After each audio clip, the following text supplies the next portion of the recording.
All right. What is going on, everyone? So hopefully my connection will be pretty decent. I know it wasn't the greatest last week, but how's everyone doing? It's my wife and I were talking the other day about how time is just going by really fast. It's hard to think it's been like a month now since we started doing all this. We got some good questions here to start out with. And actually, just before going live here, I grabbed a few things to show that pertain to some of the questions. The first question actually was earlier from Robert saying, what's your favorite hat? And in the field, you'll see me using this guy a lot. This is from Outdoor Research. I think it's called the Helios hat. I've had like 3 of these through the years, but it's awesome because it's lightweight. It crunches down really small, so you can like jam it in a pocket. So big fan of that hat. Good hat to have on there. Do you have a good lentil soup recipe? Questions from Cab. I do not. My wife does all the cooking. I clean up the kitchen. I'm pretty good at that. But I do not have a lentil soup recipe. And then Scott asked, do you use stone film holder sleeves? Whichever system you use, can you mark it with the film stock and expose and unexpose without having to open it? So basically, am I able to see if its film is exposed and not exposed without having to open the sleeve? And I don't have a way of doing that. But my system for the film holders is I do use the stone sleeves. I have them in 4 different colors, 2 of which right here. And I color code the film based on, or I color code the holders based on the film that's in there. So if I pull out one of the actual film holders, I do write on there Provia. So if it gets separated from this, I'll know it's Provia. Side 1A, side 1B. In my system is I always use side A first, and then I use side B. This helps sometimes if I put the dark slide in the wrong way when I'm done. I can catch the error, but I'm a huge fan of these sleeves, and I've got a lot of them in 4 different colors. And there's a link on the resource page on my website to Stone Photo Gear and all the stuff that he has there. I'll be a little bit behind in the chat here as I'm just kind of getting caught up, but good to see you guys here. Let's see here. What is your photographic style? And this is from John. That's a really good question. It's a really tough one to answer. I definitely prefer smaller scenes to photograph. I think it's just easier that way. But definitely kind of calm, quiet images. But I think much of that is, it's probably a result of just the camera I'm using, where everything's just really slow and methodical.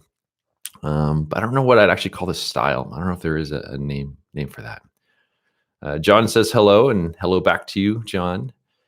And his question is, why do you choose 8x10 over 4x5? 4x5 is plenty. It's all you really need. 8x10 is kind of ridiculous. But I'll say that being able to imagine trying to take a picture with the digital camera, but having like a really huge LCD on the back. I mean, having that big image is kind of nice. It makes you kind of slow down and think about things a little bit more. But from a quality standpoint, 4x5 is plenty. 8x10 is overkill, but it just makes you work a little harder sometimes, which I think comes through in the photos. Andrew says, how are the cats doing? The cats are loving this whole pandemic situation. We have 2 cats. We have an orange tabby. His name's Finley. And then we have a black cat named Winston. And Winston's afraid of the world. Whenever my wife and I go on vacation and like my parents come over to feed the cats or stuff like that, no one has ever seen the black cat. No one's ever seen Winston. They've only seen Finley, but they're thoroughly enjoying this. And so good time to be a pet these days. That's for sure. Bram says, been watching your video journals for over a couple of years now. Really enjoying the slow pacing. And I'm glad you enjoy that. There's definitely nothing very fast about working with large format, but I do enjoy spending time out there and just try to make that experience come through in the videos. And then Matthew is referring to, I think I mentioned on Twitter or Instagram saying that if I didn't get any questions, I was going to talk about my favorite letters of the alphabet. I'm a big fan of the letter Q. It just kind of almost is like the alien letter, you know, compared to everything else out there. So I guess Qs are kind of fun. William says, been following videos for many years. Very inspirational. Thanks, William. I do appreciate that. There's nothing really all that. I mean, anyone can honestly do what I'm doing. I think it's just a matter of just going to some of these places and just taking the time. I think the key element with landscape photography is having the time to pursue what you want to do. That's the most difficult thing. I think once you go out to some of these places and see some of the stuff and all that, it's definitely a process I enjoy, but time is the key element. And Gary says, have you got any more of your 6x17 images to show us?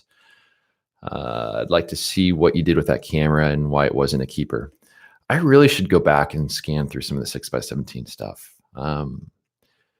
6x17, I mean, I would love to get one of those cameras again at some point. But I just hate having stuff sitting around that I'm not using enough. It was a fun camera. I always called it the chaos camera. If you had this completely chaotic scene, whatever it was, you could always compose it really well on 6x17.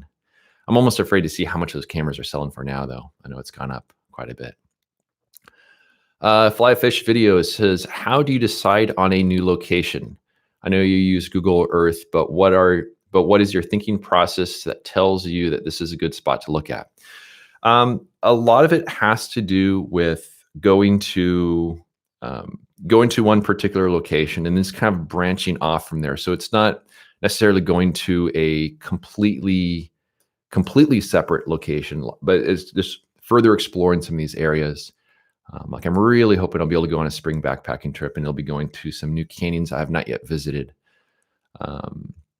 The other thing too, when you do search, I don't know if any of you guys have found this to be the case as well, but when you do a lot of research on Google Earth and you look at all the formations and everything, once you get there, it always looks so different. I mean, it still allows me to get somewhat familiar with the area, but you know, Google Earth only does so much until you just kind of, you only can do so much from it. But the stuff I look at depends on the location. I talked about this last week a little bit in terms of like Death Valley. There's certain formations and stuff I look for out in the salt flats. And then I always look for also like salt canyons and stuff like that in parts of Utah. Look for trees and canyons. That's usually a pretty good sign as far as what I'm looking for. But I do enjoy spending a lot of time on there, which is something I want to get to a little bit later on as well. And then another question here, which came up, which I also grabbed something for. How much do you love Mylar balloons? And so for those of you that don't know, I end up finding lots of Mylar balloons out in the wilderness. And they can go like hundreds and hundreds of miles. And actually, every time I pick up a Mylar balloon, I save it. And so we actually see here, there, and there, just bags and bags full of Mylar balloons. And in some ways, it's kind of fascinating because these balloons all have a bit of a story. Some of them are happy birthday balloons or graduation balloons or stuff like that. But someone purchased that balloon somewhere, brought it to some sort of gathering, and then, you know, here you are, this balloon ends up, you know, off in the wilderness somewhere, off in the middle of nowhere, just off by itself. It's almost kind of like a sad story about that balloon. It's also just flying trash, but I do want to do a project with those balloons, somehow photograph them. I don't know whether it's a book or something, but every time you see me pick up a balloon, I'm also a little excited to find it because not only am I getting it out of nature, it also means that maybe I'll use it for a book or something else at some point in time. James says, hello, everyone. Hey, James. He was here last week as well. Some great images are being created on wet plate collodion. Have you considered trying to? I haven't. I wouldn't rule it out, but I've seen some really fantastic work there. Nigel Cook says hi, and then let's see here. James says, after reflected light, your second most commonly said phrase has to be, I'm going to have some tea. Yes. Speaking of tea, I don't know what you guys are drinking right now. I've got some English breakfast tea going on right here. A little caffeine here in the morning. Let's see. Kev says, any tips for a first-time camping trip to Zion or Death Valley from the UK? So with Zion, one thing about Zion is you have to book. If you're going to be camping in the campgrounds within the park, you really got to book your campsite 6 months in advance. I just a couple days ago, I booked my trip for the fall, and that way you have a good ability to grab whatever campsite that you want. So if you can plan it in advance, if you can plan it 6 months in advance, you'll get a spot that you need. During the winter, if you go during that time, they don't have advanced registrations. It's first come, first serve, but the campgrounds are pretty empty. And if you guys are going to go to Zion National Park and you want to have really good, easy camping, Super Bowl Sunday. I mean, there was like 4 people in the campground. You'll see that in the day 7 video that comes out next week. That was definitely quite good. Death Valley. Again, you don't have to worry about reservations for Death Valley. You just have to check the website to see which campgrounds are open. Many of them are seasonal. Obviously, they're all closed right now because of the pandemic. But there are some better campgrounds than others, but you'll always find a spot in Death Valley, even on the busiest of times. Let's see here. Hello from Quebec City. Hey, all the way from America's Hat. Let's see here. How do you keep from fogging the ground glass when focusing composing on your winter shots? This is tricky. And I don't know if you guys, I mean, this is a pretty common problem when doing large format stuff, but if you breathe under the dark cloth, you just fog up that ground glass and you can't see focus, and it's deceptive too. I know Alan Brock was saying how a while back when he was in Zion, he revisited the same scene and he couldn't get it sharp and something was wrong until he realized he had fogged the ground glass. I usually hold my breath. So I'll just get a good grasp of air, go under the dark cloth, set everything, and then just kind of get out of there and breathe. Someone joked a little while back about having a snorkel in the dark cloth. I think that would be a fantastic addition. But yeah, otherwise I just try not to breathe. Let's see. Good evening from west of Ireland. It's so crazy how this is even possible these days. And then from the Philippines, 2 a.m. I think you get the award for being at the craziest hour. 2 a.m. That's really early. So hopefully this is worth it. We'll see. And then someone from Marietta there. Awesome. My it's kind of scrolling here oddly. All right, Simon from Marietta. Hey Simon, how you doing? All right, in Sweden, man, this is pretty cool. Let's see here if we've got any other interesting questions as I scroll through the feed here. Have you done any Death Valley National Park scouting in Marble or Cottonwood Canyons? I have not been up to Cottonwood Canyons before. I've heard about it. I've checked it out on the satellite maps. I have not been up there before. So I'm familiar with it. Marble Canyon, I've been up there before, did some scouting through there. Also kind of a cool area. Then see Lance there from San Diego, very familiar place. So what's going on there, Lance? Let's see here. Are you still buying Velvia 50 from Amazon in Japan? You seem to be using Provia more these days. So yeah, the last time I bought Velvia 50 in large format, and for those of you guys that don't know, large format film, you can't buy Velvia 50 in the US and also many other countries. I think it's just in Japan where you can buy it. So Alan Brock figured out a way of buying it through Amazon Japan, and he posted a video about it. So my last order of Velvia 50 and 8x10 did come from Amazon Japan. I don't know if that is still working well. It ships really fast, and the shipping price is very reasonable. It almost seemed like it was too good to be true. So hopefully that's still good. But yes, I have been buying a lot more Provia lately. Provia has been my favorite. I use mostly Provia on my trip to Zion and to Death Valley during the winter. It does really well with long exposures. I think like 15 minutes, you can go that far until you have any sort of issues with reciprocity failure. Samuel Ryan, hey Samuel, he says, in a recent video based in Death Valley, you got a bit flustered. You questioned why you shoot film. Would you ever consider making a video where you ever used a digital camera instead? That is something I would like to do actually at some point. And maybe a backpacking trip would be a good time to do that. It would be interesting to do that because I'm really curious. I have a feeling that the limitations of large format are really what allow me to put in the effort that I do. I think the moment you take that camera away, I think I'm going to kind of fall back to old habits of not being as patient as I really should be. And so it would be really interesting to see if I were to take a digital camera on one of those trips, how it would change my shooting. And it might even be a good thing in a way, because I think it would encourage me to experiment a little bit more versus going for what I know is going to be a pretty decent shot. But probably would be more of like a backpacking trip, because that way the weight savings would also be beneficial. Or at least go on go on a spring backpacking trip and then continue other areas and then use the film camera for the rest of it. Let's see here. I'm really wondering how you would interpret a scene in black and white. Is it out of your plan to shoot a few sheets of black and white? And it's something I talked a little bit about last week. I'm incredibly intimidated by black and white. I love the end result, and I think a black and white photo looks better on most walls than a color photo, because the color photo has a tendency to dominate a room much more than black and white does. But I really need to get the processing of the film figured out. And I think I would have a hard time adjusting to black and white, just because I'm so, I don't know. I just look for subjects that will work really well in color.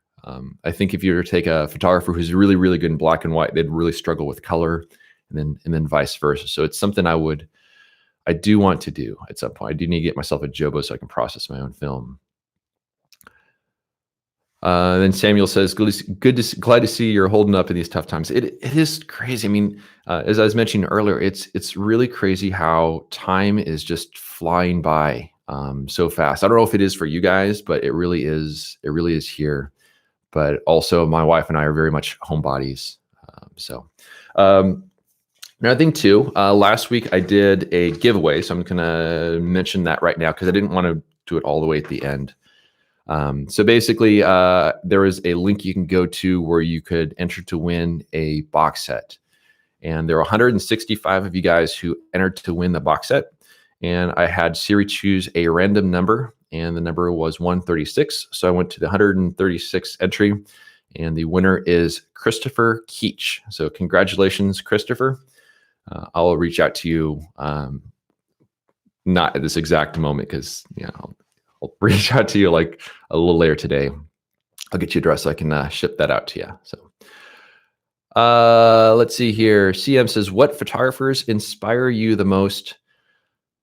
And there's a pretty long list. Some of the ones that come to mind, definitely Charles Kremer, huge influence of mine. If you've not checked out his work, please Google it, look him up, check out his work. And him and I have visited many of the same locations. So I love that, because it allows me to sort of know more of the context of some of his photos and some of the conditions and stuff like that. So I love his work. So I mean, he's great. In terms of current photographers that are out there, there's I almost don't want to name names because I'm going to leave so many people out. But also, I'm even just pulling up Twitter here. William Neal is a huge influence of mine. Him and I have been actually chatting a little bit behind the scenes lately. Love his work. I mean, I really need to put a section on my website where I just list all the influences. But yeah, there's some really tremendous talent out there.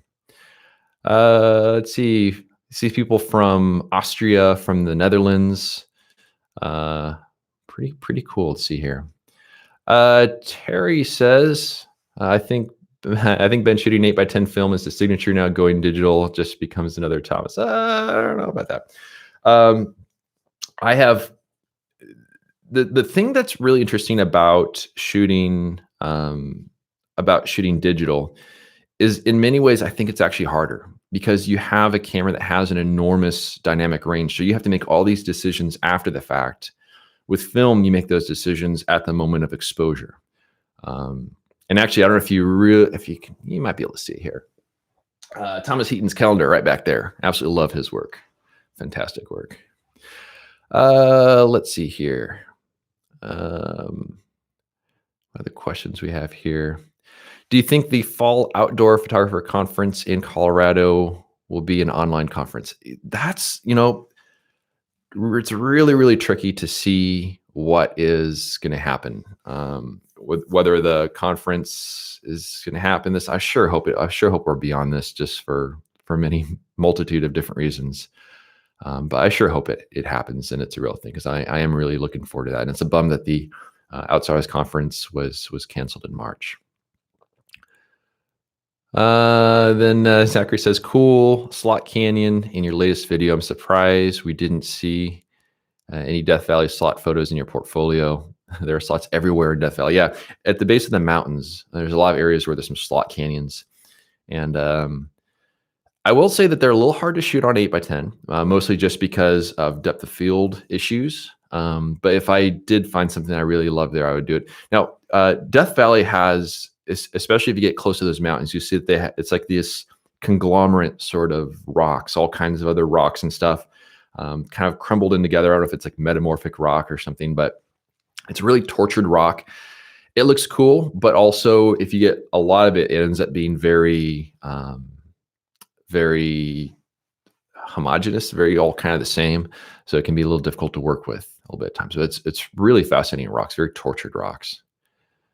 Then John says he found one more of the balloons while filming his last video. Yeah, I still got to find some sort of project for that. I see Alan Brock here. He's might be a little bit behind here, but I do see him in there. Let's see here. Let's see. Do you do scouting without all the equipment to cover bigger areas and return to the location you find interesting? Definitely. I have 2 backpacks I use. I have a small lightweight scouting pack. It's from Mindshift. I've actually been meaning to do a video about it. I've been using it for about 3 years now. But that I just keep my video kit in, and that's what I'll use when scouting for the most of the time. And that one, it just allows me to kind of stay light and see things differently.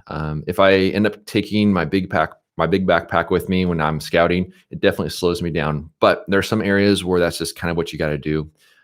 So for example, if I'm going to some sand dunes where I have to hike, a mile or so out to the dunes, I'm going to bring my big backpack with me with all my camera gear, because I don't want to have to go back and get that again. But what I will do is I'll just drop the backpack somewhere, and then I'll just kind of wander around without anything. And then if I see something, I'll come back, grab the backpack, and I'm good to go. That certainly works great in a place like Death Valley, but really would not work so great in an area where there's other people nearby. In Zion, a lot of stuff is quite accessible, so I can carry the small backpack, and then that works out quite well. And I'm always trying to find ways of better organizing things here. Let's see here. Music tastes while hiking. I honestly don't listen to music when I'm out hiking. It's, in some ways, I almost find it a little bit distracting. And also I'll be out there for so long that I just listen to all the music I actually want to hear pretty fast, and I just listen to the same thing over and over again. I do listen to a lot of podcasts. That's good, especially if I'm trying to kill time. If I'm waiting for some good light somewhere, it's definitely good to have some podcasts going. So I usually stock up on a lot of those. And also the other reason why I try to avoid listening to music out there, there's been times in the past where I'm like standing on top of a sand dune waiting for some good light, and then all of a sudden like some song comes on. It's got like this really kind of like lonely sounding song, and I just kind of start looking around like, what am I doing here? What's going on with this? So I like to try to avoid that a little bit as well. I see Cody here who showed up. What's going on, Cody? Oh, that's cool. Says Sean Tucker mentioned your name in one of his live streams this week. I've been watching your videos. Oh, that's awesome. I did not realize that that Sean mentioned me in his live stream. I love Sean's videos.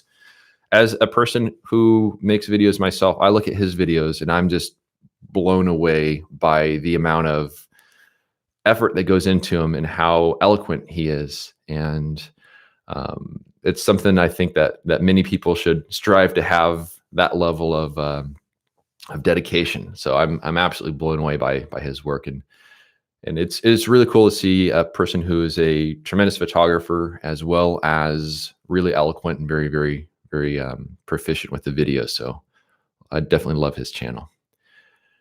Let's see here. Hi from France. Do you have any other secret passions or creative outlets? Do cats count as passions? But yeah, it's not a secret outlet though. But I really don't have too much. I do enjoy running. I'd go running in the mornings. And that's actually, I find to be a very good thing from a creative standpoint, because I find that my mind works differently when I'm out for a run. And so I actually come up with some of my best ideas then when I'm out for a run. But I would love to get into mountain biking at some point. That'd be pretty cool. There's some pretty good areas nearby. But I don't. Photography takes up a huge amount of time. I'll go into the field for, a week or so, and then I'll have several months of work afterwards, kind of working on all the stuff there. Nick Page says film, LOL. Awesome to see Nick here. Nick also he's got some tremendous work, and I thoroughly enjoy his channel, his podcast, and I definitely want to maybe start a podcast myself someday at some point if I have the time. But also Nick has an awesome truck right now. I'm very jealous of his truck. I've been watching him add all kinds of awesome things to it. So definitely has me as a Toyota person looking at his truck thinking, there's some other awesome stuff out there. Andy says, let's see, why only use black and white film when you can develop it yourself? Wouldn't it be possible to let it develop at a lab? So that I did have the lab that I use, I did have them do some black and white in the past. And they did a good job, but one of the things of the very limited stuff I know about black and white, I do know that it's important to be able to control the development process yourself, so you can determine the contrast and all those other factors as you're developing the film. And when you have the lab do it, it's a lot less straightforward. Whereas color is pretty straightforward, both for slide and also for black and white. And that's the other thing too. If for those of you that shoot slide film, you guys already know this, but for those of you that aren't familiar with it, slide film has a very limited dynamic range. So long as you make those good decisions at the moment of exposure and you have everything set, they're pretty easy to print. You don't have to spend a lot of time working with those files on the computer. It's just really kind of setting the black point, the white point, tweaking the curves a little bit, but nothing very dramatic. Nick also says, when are you going to teach me to shoot film? We got to do that sometime. At some point, like we talked in the past about maybe going to Death Valley and doing some stuff there. I would definitely love to do that. I do have as I'm transitioning more towards doing this full time, I will have a lot more flexible schedule, but I think that'd be awesome. Because there's also seeing, especially if we have you shoot some transparency film, seeing that transparency on a light box with a loop, it's downright magic. There's no way to replicate that experience elsewhere. Let's see here. Todd says, I shoot film exclusively, Film rocks. Film it's fun. It's frustrating. It's a process, but I definitely find it's one that makes me more satisfied with the work in the long run. Let's see here. Any plans to shoot seascapes or new location plans? And it's something I mentioned a little bit last week. Seascapes I find to be incredibly frustrating. So if you're shooting film and you have a fixed ISO, and for the most part you also have a fixed aperture, the only thing you're really having the ability in the aperture is fixed because of depth of field. The only thing we really have to control the exposure with is the shutter speed. And when we shoot seascapes, oftentimes we have a certain shutter speed that we want to have in order to have the water have a nice look to it, where it's maybe not too long of a shutter speed, not too short of a shutter speed. And what happens is you end up having this very, very narrow window of being able to achieve the shutter speed that you want and having good light. And it is it's difficult. And so that's why I've avoided. Plus there's the issue of sand getting everywhere. And I have to, I kind of spread stuff out on the ground when I'm working so I can access everything, since everything doesn't fit in a nice backpack. So yeah, seascapes are a little rough. Plus also here locally, any of the areas that are really nice, tons of people. And I'd prefer to kind of be off where there's no one else nearby. Let's see here. And also Matt had mentioned any new location plans. More so just kind of further exploring areas I already know. Like if you go to some of these canyons in southern Utah, it's like a maze work of all these canyons all over the place. And you can find them on satellite maps and figure out how to get to them. So I can spend a lifetime there. I'm really hoping I'll be able to get to that spring trip at some point. Let's see. Is your book still on schedule, and will you be able to sign it at the Outsiders Telluride? I will definitely be able to sign it at the Outsiders Telluride, assuming that conference happens. I'm really hoping it does. We appear to be on schedule for the book, though we'll see if we encounter anything along the way, but we're definitely working behind the scenes on that. I'm having to go through all my past library of photos and then like re-edit them to make them the way I like them. Let's see here. What are the non-obvious differences between editing a scanned film image versus RAW? I'm wondering how much you have to process film to get your desired result. So when you shoot with a RAW image, you have enormous latitude in the shadows. And you can just brighten up the shadows. So long as you don't blow the highlights, you have so much latitude. But at this time, you have a lot of dynamic range, and sometimes you really have to massage the file to make things look the way you want it to. If you're working with a scan of slide film, what you see is what you get in terms of the shadows and the highlights. So there's no hidden information to work with, and you really have to, you got to make sure you have a good exposure in the field, because otherwise it gets really tricky. The highlights are a little bit more graceful on film than with digital. So they have a tendency to kind of keep going a little bit further and kind of go a little more sort of pastel, whereas on digital, you end up having a little bit more of a abrupt sort of cliff at the end of it. If you shoot negative film, whether it is color film or black and white film, you have almost endless highlights, but your shadows are very abrupt. So you have to make sure that you have good shadow detail, exposed for the shadows, and your highlights can go for like 6 stops or more, and you'll still have detail. Color negative film is insane like that. But in the same way that digital becomes a bit more difficult to work with because you have a larger dynamic range, color negative film becomes kind of the same way because you have to work with all that information and try to make it look normal. Another one is saying, or will you try to do some indoor macro stuff? Like photographers like Thomas Heaton and some of the other people are doing a really good job with that. That would be incredibly difficult on the large format stuff. I have to like overextend the bellows. And actually it wouldn't be all that impressive because if you shoot 1:1 on an 8x10 camera, that's about the size of what you're shooting right there. So, yeah, actually I got a ton of respect for people that do macro stuff. It's super detail oriented. Let's see here. What? Kind of scrolled here kind of fast. Favorite medium format cameras. I had a Hasselblad for a while. It was kind of fun. There was something really tactile about it. I had a hard time getting used to the square format. But I'd say it was my 6x17 Fuji, the GX 6x17. What are your favorite books and podcasts? So I had a very similar question last week, and I couldn't remember the titles of some of the books I've been reading lately. So I'll pull up my Kindle here so I can at least say a couple titles of some good ones I've been reading lately.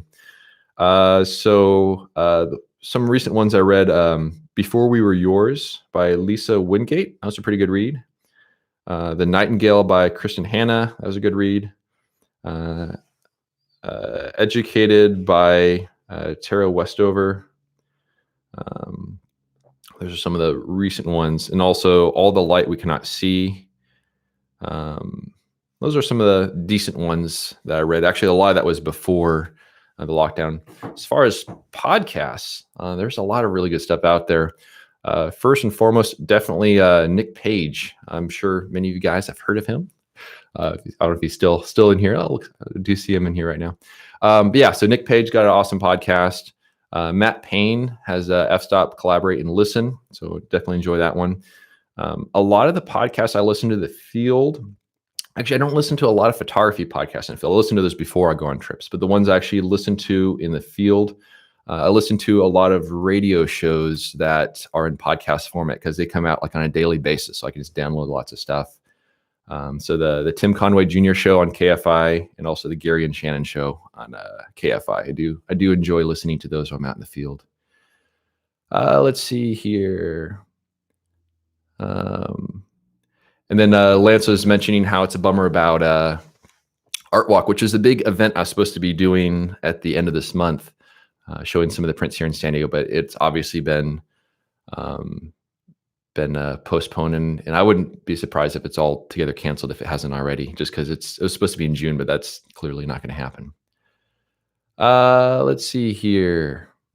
Kevin says, I try to pick a particular song while shooting a photo and then re-listen to that song while editing. I find it helps me to remember the photo. That's actually a really cool technique. I definitely see how that can help with that. There's something kind of similar a little bit that happens since I listen to a lot of podcasts and stuff. I have this really weird ability, and maybe it's normal, I don't know, but if I'm listening to a podcast and then I listen to that podcast again, I'll remember exactly where I was and exactly what I was seeing at pretty much every single part of that podcast. So it's just something where it associates what you're listening to with what you're seeing. So I definitely see how that would be a very useful thing to listen to a song as you're out shooting. Do you dedicate all your time to photography, or do you have another source of income?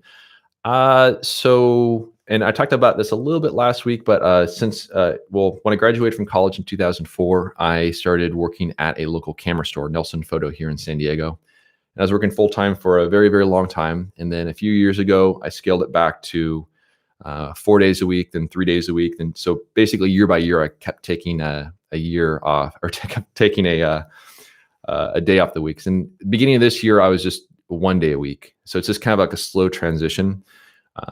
But I do get the most of my income through photography, which can definitely be a bit of a challenge. Let's see here. How far do you generally walk away from your recording camera before you go back and get it? I give it 20, 30 seconds or so there and back. And by doing that, I get a clip of me walking away and a clip of me walking towards the camera. And I can kind of work those into the video.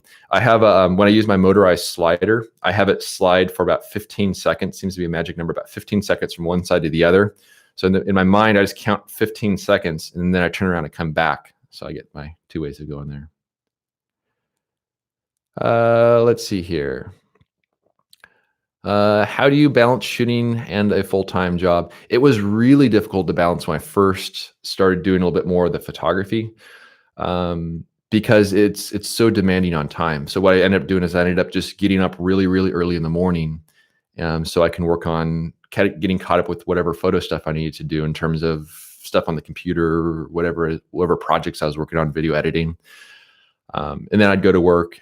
But that eventually just translated to me getting up early regardless. So I still get up. I get up every morning at 4:53 because that's when our cats demand food. So I get up early, feed the cats, go for a jog, and now with the quarantine situation, I've been working out as well in the afternoons, and I have been enjoying that. Let's see here. Do you worry that transitioning to full-time shooting would make you love the experience less? That's a good question. I'm mostly doing that already in terms of not loving it less, but in terms of sort of transitioning to full-time. I have a way of, if there's something I really don't find enjoyable with photography or whatever, I just avoid it altogether. So I just kind of only do the parts that I do enjoy. I find that the more time I've put into the photography, the more time I've wanted to put in the photography. And So I do look forward to at some point when I am completely full-time where I can go on trips on more short notice. If I see like, oh, there's gonna be good snowfall in Zion, I can head over there and so those sort of trips. But I still plan on doing much of the same thing in terms of having seasonal trips, spend a week in the field, come back, and then work on stuff for a few months. But I don't think it'll make me enjoy the experience less. And actually, one of the things that people don't really enjoy as much about the business side of things is the accounting side of things. But there's something actually kind of nice about being all organized with stuff. So I actually kind of like that too. Let's see here. John says, I know you spend a lot of time in national parks, but have you used drone imagery to add an additional dimension to your videos? It looks like you have a lot of downtime between sessions. A lot of the areas are off limits that I go to. I know you mentioned, even though I'm spending time in the national parks, but there's other areas as well. It seems like a lot of the areas where that would be possible would be kind of areas between the areas I'm actually going to, and it would be cool, but it almost seems like the tide's kind of pulling back a little bit on the drone stuff, where it seemed like that was an important element for a lot of people for a while, just because it gave such cool imagery. But now I think we're just kind of used to it in a way. So I don't know if I can justify the expense of the drone. A little while back, my wife gave me a challenge that if I could do 50 push-ups in a row, she'd buy me a drone, and I don't have a drone, so we know how that went. But I think part of the reason I didn't sort of live up to that goal is because the reward of a drone really wasn't as compelling. Now it's, I want to get a mountain bike. So same sort of thing applies here. Let's see here what we have. Things are scrolling by pretty fast. And also another thing too, I want to mention while we're at it, I do another one. I do want to do another giveaway. My words are coming out in weird orders. I would want to do another little giveaway here. So just like last time, if you go to this page right here, and then you will see another giveaway. It's something that I have had for a while, but I have not used for a while. And I don't like having gear sitting around. So I'll be doing a giveaway of that as well. It's just kind of like last week. And also, I was hoping to have a guest on this week, Michael Strickland, who is also a landscape photographer, and he has a drum scanning service and stuff. And he had to do something else kind of at the last minute, so maybe we'll get him back here again. Let's see here. Michael says, is your book still available for order? Yes, it is. The collector's edition has sold out. By the way, I see someone just entered to win there. Good going, Mark. Right, you're on it. Let's see here. I'm gonna have to silence that because those are gonna start going off here.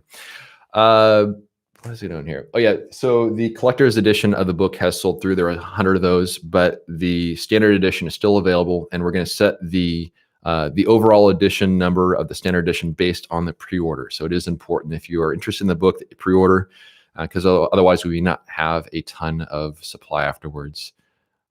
So we'll see on that. Okay, let's see here. Do you still shoot 35mm film at all? If so, any cameras you like particularly? I don't. Last time I had a 35mm camera was really in college. I had an EOS 3. That was a cool camera. I had a digital set from Canon at the time as well. That was a good camera there. Let's see here. Have you done any work in the Eastern Sierra? I have not, but I want to go there 100%. And then Alan says he can confirm that I did not get the 50 push-up drone. So I don't know. I think the video editing on that trip has, I don't know. I think I'm still there doing push-ups on the tarmac at the St. George Airport. Let's see here. And so a couple things I wanted to mention, just kind of put a question out there for you guys. One of the questions I have for you guys is, what's the most enjoyable thing you find about landscape photography? And I'll let you guys think about that a little bit. And I was thinking about this earlier today, and it's kind of weird. I don't know if this is a good thing or a bad thing. But for me, one of the most enjoyable things about landscape photography, and especially going on these trips, is the process before the trip, the process of planning, the process of packing my Forerunner with everything I need to do, just going through all the details and organizing things, arranging things. Same thing with the camera gear, figure out how to more effectively carry things. There's something really kind of nice about that. I don't know what it is, but then once I actually get out there, everything's all nice and organized and stuff. Then I actually get out into the field, and then start realizing like, oh man, this is going to be a lot of work. But then the other thing I really, really enjoy about landscape photography is the time when I have the composition dialed in, everything is all set to go, and you're just standing there just next to the camera. Because with large format, you don't look through the viewfinder once you have the film holder in there. So just standing there next to the camera, just with the cable release, you don't even realize the camera is there, and just waiting for that perfect moment when the breeze settles. But the other stuff, yeah, that can be a little bit difficult at times when it's you realize I gotta hike a long ways with all this stuff. Piper Kevin says, what what do you do about safety while out hiking by yourself?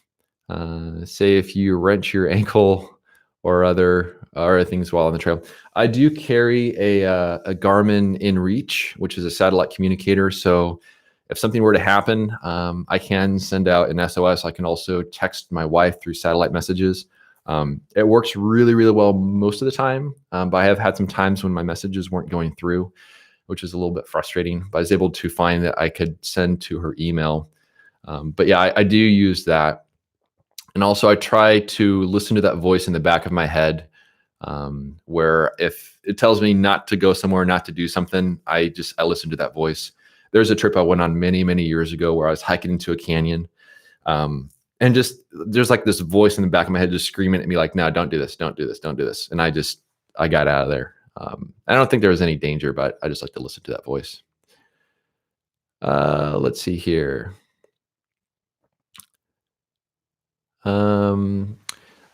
Let's see here. Hi, I just came back from a 2-month road trip. I've been using a backpack to put camera gear in. Any suggestions on a pack for gear and how to keep them organized? It all depends on the equipment that you have. There's tons of different options out there.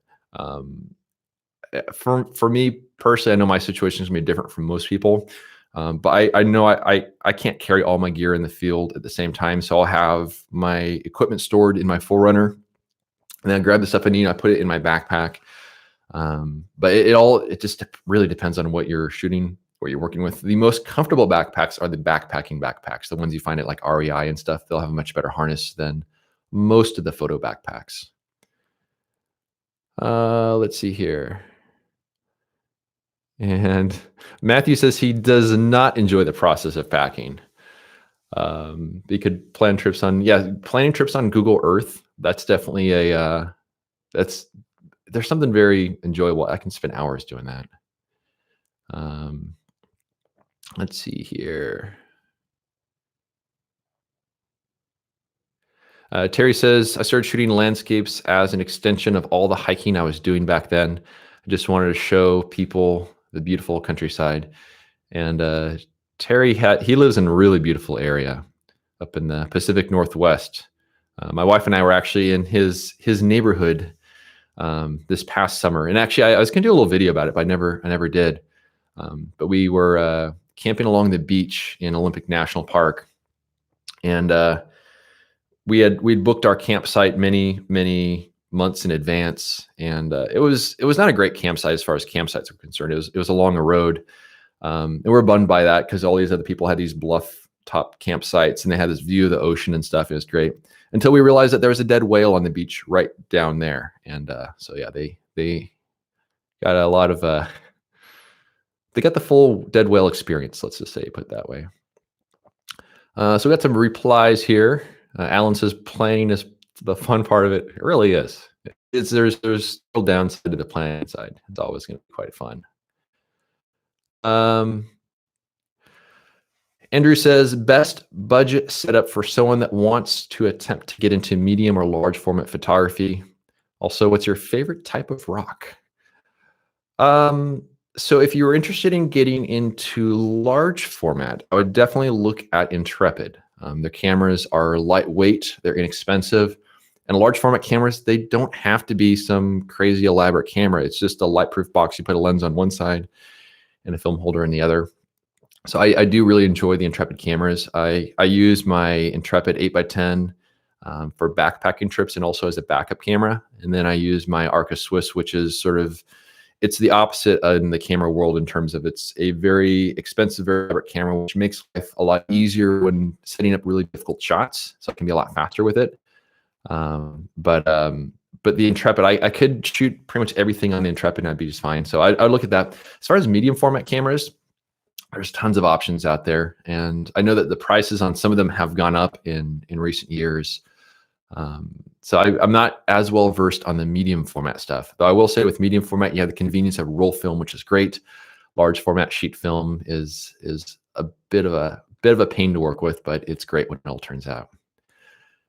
Let's see. And also your favorite type of rock. That's a tough one. I mean, it's hard not to say sandstone, right? Because sandstone, just the way it disperses light. And I don't know if for those of you who have not been to Zion or places in the Southwest, when you have this really beautiful sandstone, you look it up close, you see all these tiny little grains of sand that reflect light in interesting ways, which is why it has such a nice scattering effect. Definitely a fan of sandstone. Let's see here. Some really good answers coming in here as far as the reasons why why they enjoy landscape photography. I think it's very true that a lot of landscape photographers tend to be more towards the introverted side because that's kind of why we enjoy getting out there. So it's something that's very, very enjoyable process. I think a lot of us that are trapped at home right now wish we could be out there. And let's see here. Jay says most enjoyable part of landscape photography is being out there on your own, the adventure, and having some me time, the quiet. It is definitely nice getting out there, just having the time, just kind of getting away from all the stuff of society and just being able to enjoy some quiet time and realize that these places actually exist out there. You know, we kind of get in our own little bubble sometimes, but it's kind of nice getting out there. You get a different perspective on things here. Let's see here. Let's see if we see any more questions showing up here. Let's say, did they blow the whale up with TNT? No, they didn't. They just let it sit there for a long time, and yeah, it was quite the whale. I'll tell you that. It was not a big whale, but it was very large in a scent sort of way. And okay, so I see you are recently using Provia 100. Any reason why? So Provia is not a super exciting film. It is, I used to make a little joke about Provia saying, hey, if you want to take a boring picture of a great subject, use Provia. It's kind of a very mild contrast, mild saturation. It goes a little bit towards the cyan side at times. But the beauty of Provia is that it handles long exposures really, really well. So this works really well for some of the times when I'm doing some like grand landscape type shots, like in Death Valley. That photo I shot on the day one trip, day one of my Death Valley trip of the Salt Creek and all that. If I had taken that on Velvia, the contrast would have been too harsh, and I'm pretty sure I'd have no detail left in those highlights. So Provia gives you a little more information to work with, no reciprocity failure. But I do find myself a lot of times shooting both Provia and Velvia on the same scenes. And one thing I'm going to be doing at some point is creating a video where I show side by side a compilation of all these different scenes to show how it all works. Vincent asked if you can still buy Velvia 50 and Provia 100. Provia 100 you can buy. I mean, I can speak for here in the US, but like I can go to B&H and buy Provia 100. Any place that sells film, you should be able to buy Provia 100 in 8x10 or 4x5. Velvia 50, you have to get that from Japan. And Alan Brock, who's in the chat right now, he came out with a video a while back on ordering Velvia 50 from Japan. And as far as I know, hopefully that is still working. Let's see here. Any other questions here? So it says the journey to take a photograph is more enjoyable than the photography itself. Photos freeze the feeling of being out there forever. That's very, very true. That's one of the reasons I definitely do enjoy landscape photography as well. It's a way of capturing that feeling you have when you're out there. Let's see here. I got a few more little things here.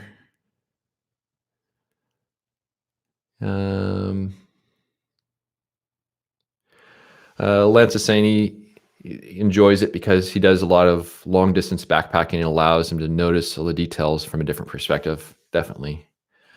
I haven't done any really long sort of backpacking type stuff. I like to sort of like hike into an area and just kind of set up camp and just kind of absorb the area. And definitely some awesome places of doing that. Let's see here. Do you ever think about scenes that cannot easily be captured with large format without risking the camera, like high wind, downpour, generally moist conditions? Yeah, so I've tried to shoot some of those before, and it has been quite tragic for the camera. At a certain point, some of those scenes, I just kind of realized it's not in my ability to capture, so I just kind of enjoy them. So that's yeah, it would be nice to be able to shoot all those scenes, but also if you have a camera that severely limits what you can do, sometimes it's a little bit easier if to kind of give you a sense of direction. So any other questions out there? Looking to see if anything else comes here. Have you ever thought of trying Kodak E100? I would love to. So at some point, when that, I know there's a group buy for it right now, but I haven't. I just bought some Provia lately, but I would definitely enjoy doing that. So I'm gonna put this up another time here in case some of you missed it early on. So basically, I'm gonna be giving away something. You'll have to go to it and see it. Let's see here. Also, it's been noted that Kozo Books needs a password to enter. My guess is that he's actually editing the website. It'll be back online very shortly. I know when Greg from Kozo Books was updating the website with my book for the pre-order, he had to take the site down for a moment, and then it came back up a little bit later on. So I bet that's what's going on with that. Let's see here. Let's see. Do you miss the ability to print directly from Chromes? I've never tried it before, so I am not familiar with the process. I know that it is difficult to get the color to have a lot of precision to get it exactly the way that you want. So I think that's an area where I do enjoy the process of the digital hybrid process. So I like the fact that I can have the capture of film, and then the output being digital, so we can kind of work with that. Let's see here. I see Ken there. Also, I just want to thank everyone for showing. I mean, I want to thank all you guys for showing up. It's kind of crazy that that any of this is even possible. So it's kind of cool looking at the chat there. So do you keep color theory in your mind while shooting? I guess to some degree, a little bit, just from the standpoint that warm colors really kind of move forward into composition, and cool colors move back, which builds a sense of depth. And from that standpoint, I'm very much attracted to subjects that have a nice kind of warm, cool color mix, because it makes things look pretty nice. So in that sense, but I'm not too knowledgeable about all the color theory stuff in general, other than just some of the stuff I've noticed. See, hello from Finland. I'm actually like 51% Finnish. So my grandparents my grandparents were born here, but their parents came from Finland. So I do have some Finnish. I'm making up words. Some Finnish ancestry. Let's see here. And hello from Germany. Awesome. How many miles per day is your normal hike?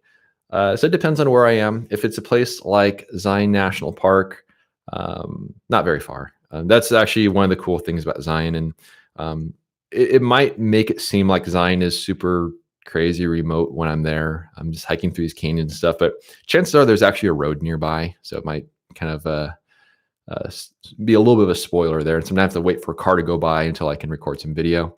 But a place like Zion, not too crazy far. But then I'll go on backpacking trips where I actually will be hiking a decent distance. But again, it's not huge distances. It's maybe like 4, 5, 6 miles to get to the area I'm going to stay for a few days, and then just a lot of just in and out of that location. So, and I see Will showed up. So, hey there, Will.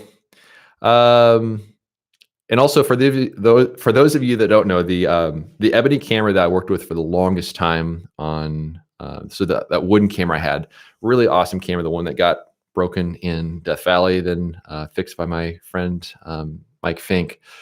Will has that camera now, and so it spent some time in Zion with him this past fall, and Will did some great work with it. So definitely love that camera.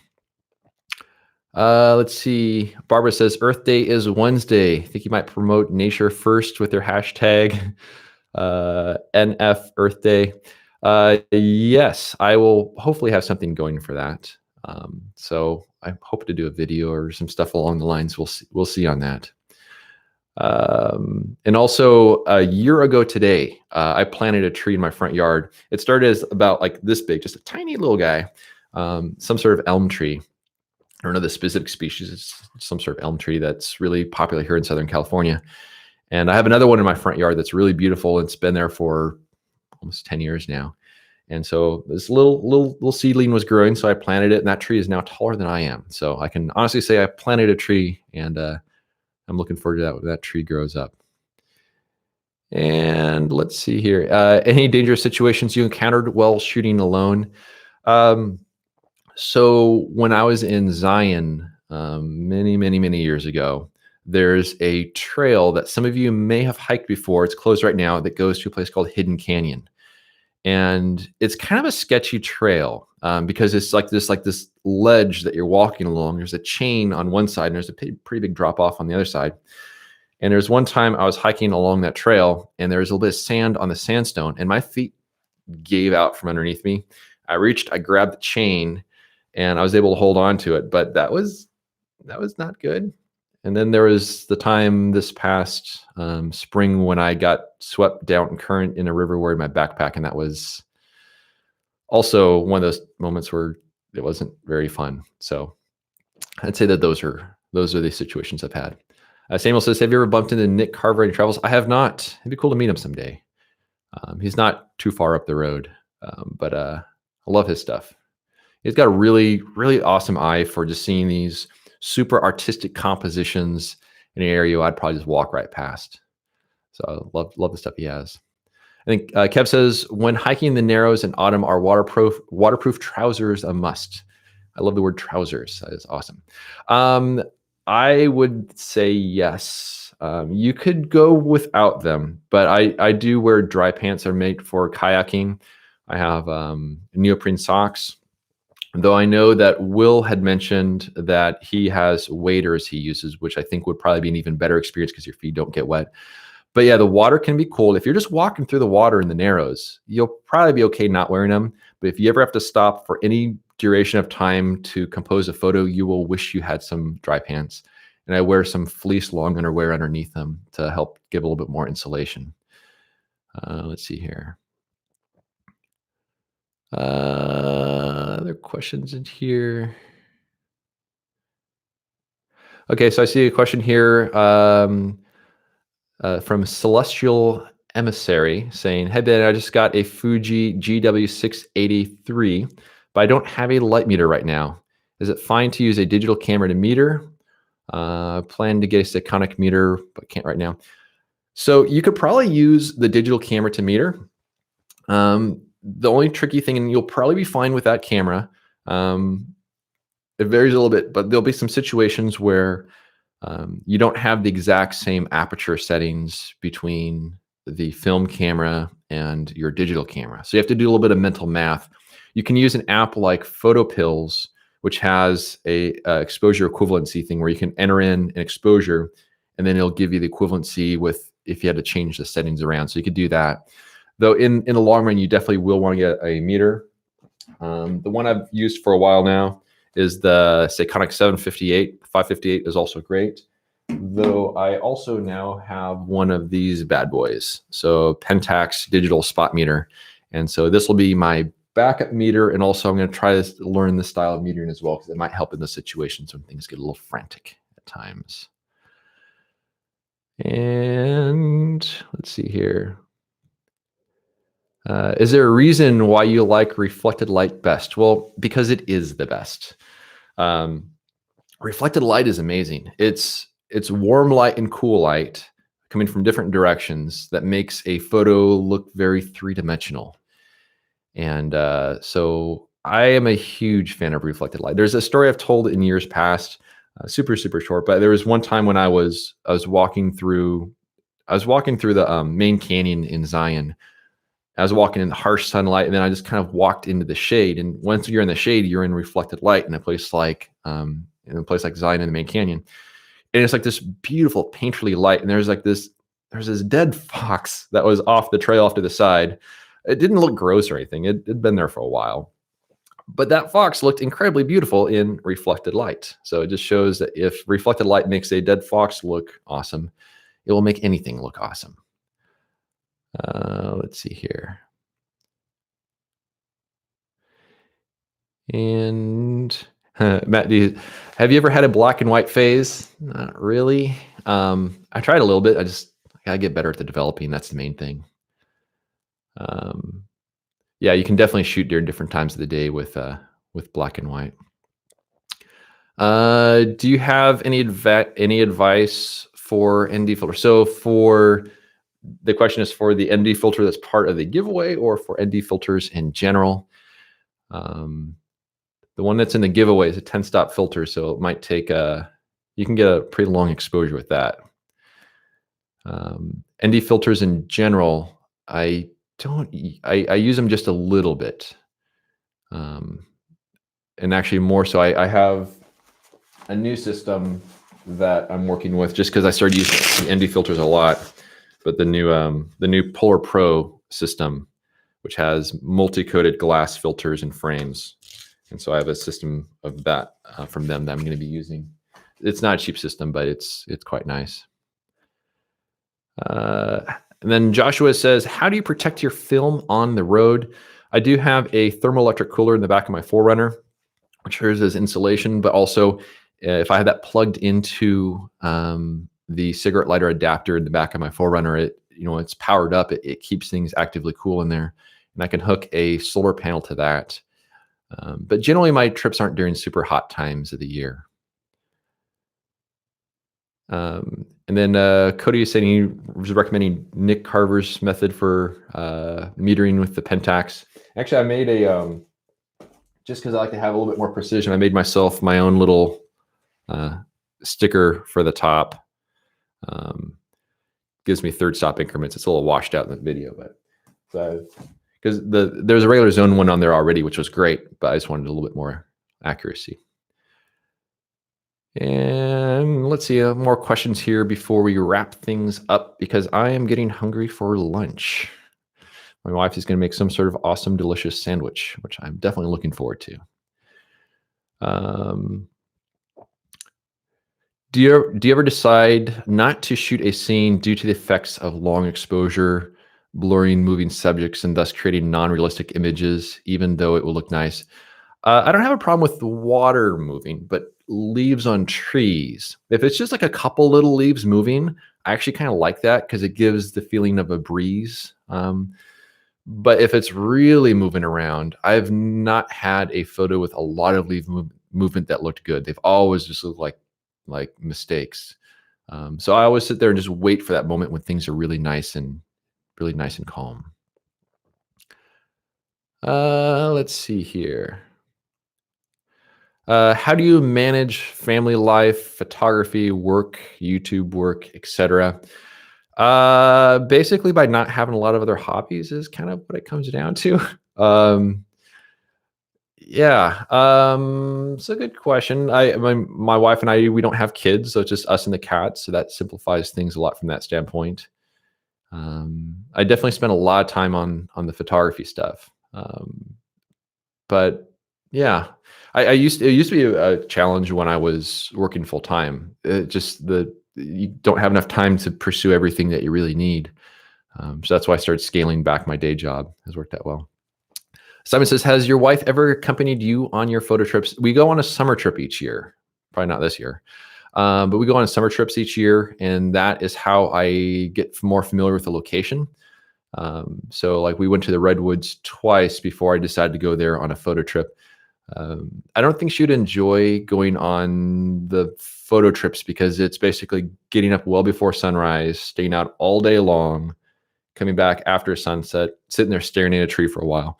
It's enjoyable if you're there shooting photos, but even if there was another photographer along with me, I think that they probably would not enjoy how long that kind of works there. Mark says, how do you store and organize your negatives at home? The exact same boxes I use for the box sets that I sell are made by Print File. So I use those boxes to store all my film. I put them just in I got a couple Pelican cases in the closet back there, and I have all those boxes of film, and then I just have them labeled with what the trip is, and pretty much each trip is going to fill up a box. So have you ever traveled to Wales? I have not. I have actually never been outside the United States. I'm too easily distracted by shiny things that are all around me. So is your 4Runner set up to camp inside, or do you always use a tent? I've been sleeping in my 4Runner for the past several trips, and I've actually been enjoying it over a tent. It's actually kind of nice. How the running going in the lockdown? Pretty good. I did 6 miles the other day. That was pretty good. I've been doing short runs going up hills lately. But then I decided to do a distance run the other day, and that was actually kind of nice.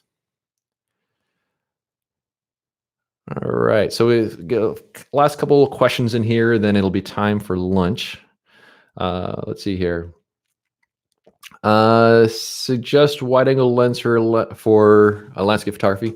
The most common focal length I use for my photography is equivalent to a little less than around like a 40 millimeter is kind of what my 300 millimeter lens is. And I also have a 240, which is equivalent to something less than 35. So maybe 30, maybe high 20s. But those are the focal lengths I use. I very rarely use my really wide angle lens. Let's see here. I've not been to Joshua Tree. Some point I will have to go there. All right. Well, I think I'm going to wrap things up here because I'm getting hungry, and cats are going to be knocking down the door here pretty soon because they're going to be fed here pretty soon. But I just want to thank everyone for showing up. And just as one last reminder, many of you have seen this, but if you go to this website, you'll see kind of a cool little giveaway I'm doing. And I'll announce the winner next week. And next week, I might have a guest on here. We'll see. I know it can be difficult getting other people on and getting things to sync up and stuff, but we'll see if we can get Michael Strickland to have a little chat next week. And if you guys have any questions about drum skiing or anything, hopefully he can get you set up with that. But I do want to thank everyone for showing up and asking questions. And yeah, stay classy. Have a good one, guys. See you around.